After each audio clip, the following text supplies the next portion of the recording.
بسم اللہ الرحمن الرحیم۔ معزز خواتین و حضرات، السلام علیکم ورحمۃ اللہ وبرکاتہ۔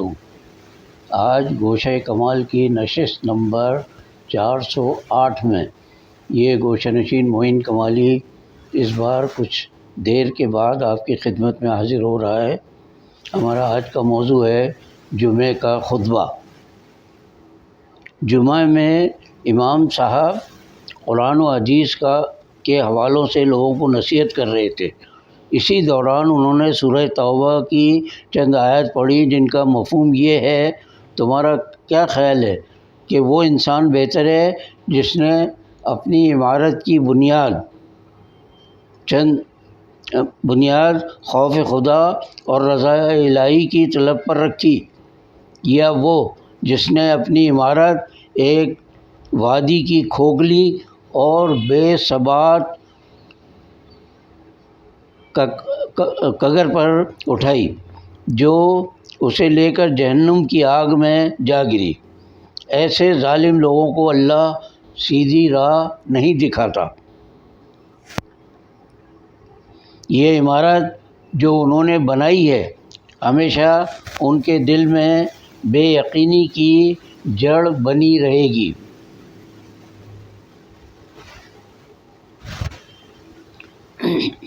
امام صاحب کی تقریر جاری تھی اور لوگ سمجھ رہے تھے کہ آج انہوں نے اپنے خطبہ جمعہ میں یہ موضوع کیوں منتخب کیا ہے۔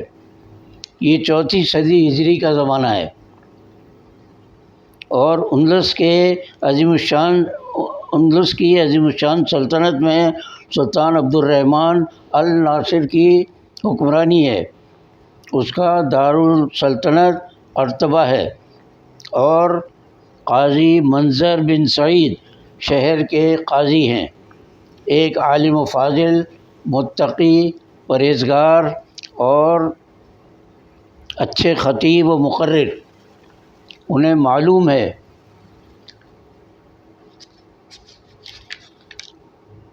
کہ اندلس کے سلطان عبد الرحمن الناصر کو عمارتیں بنوانے کا بہت شوق ہے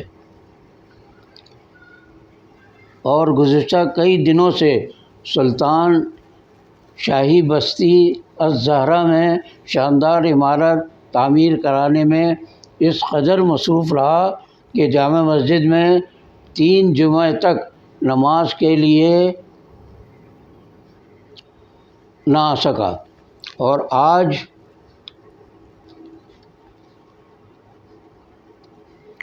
چوتھے جمعے میں وہ مسجد میں عام نمازیوں کے درمیان میں بیٹھا ہے۔ جابر سلطان کے آگے کلمہ حق کہنا بہترین جہاد ہے۔ سلطان عیش و آرام، شان و شوکت اور خوبصورت عمارتوں کا شوقین ضرور ہے، لیکن ظالم و جابر نہیں۔ تنقید برداشت کرنا عام آدمی کے لیے بھی مشکل ہے، کجا یہ کہ خود اپنی رعایا کے سامنے سلطان تنقید کا نشانہ بنے، اور وہ تنقید بھی اپنے ایک ماتحت قاضی کی زبان سے۔ تنقید سن کر تو علم و فضل کے بڑے بڑے ستون اپنے کر و فخر اور کبر و غرور کے تحت غم و غصے سے لرز جاتے ہیں۔ یہاں تو ایک عام دنیا دار بادشاہ پر تنقید ہو رہی ہے۔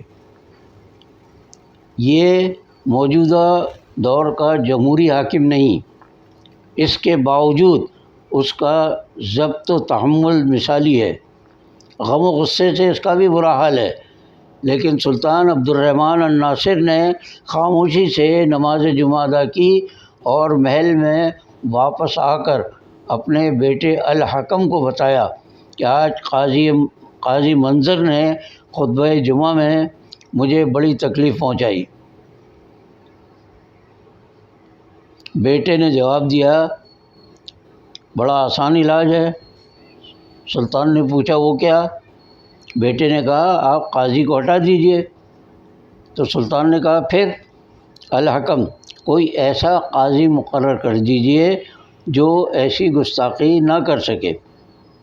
سلطان نے کہا تمہارا برا ہو، تم مجھے ایسا مشورہ دے رہے ہو؟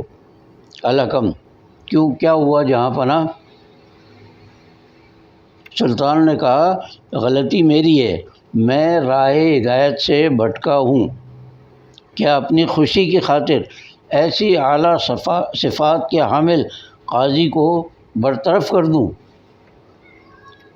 تو بیٹے نے کہا لیکن اس نے آپ کو تکلیف جو پہنچائی ہے۔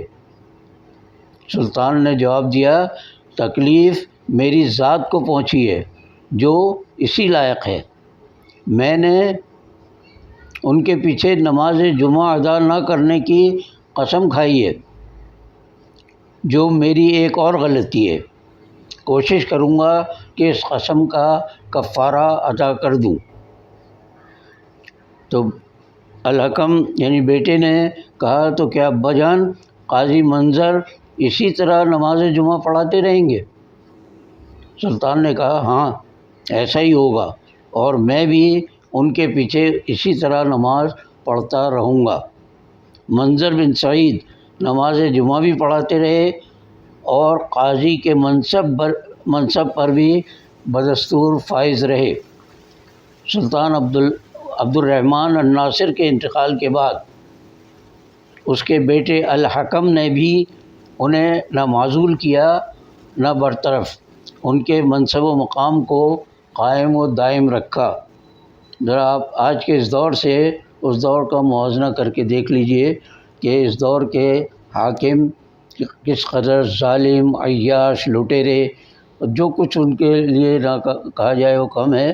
تو اور اس دور کے لوگ جو یعنی بڑے بادشاہ تھے اور بڑے طمطراق سے حکمرانی بھی کرتے تھے، لیکن عوام کی رعایا اور عوام کا خیال اور انصاف یہ ان کے طرۂ امتیاز تھے۔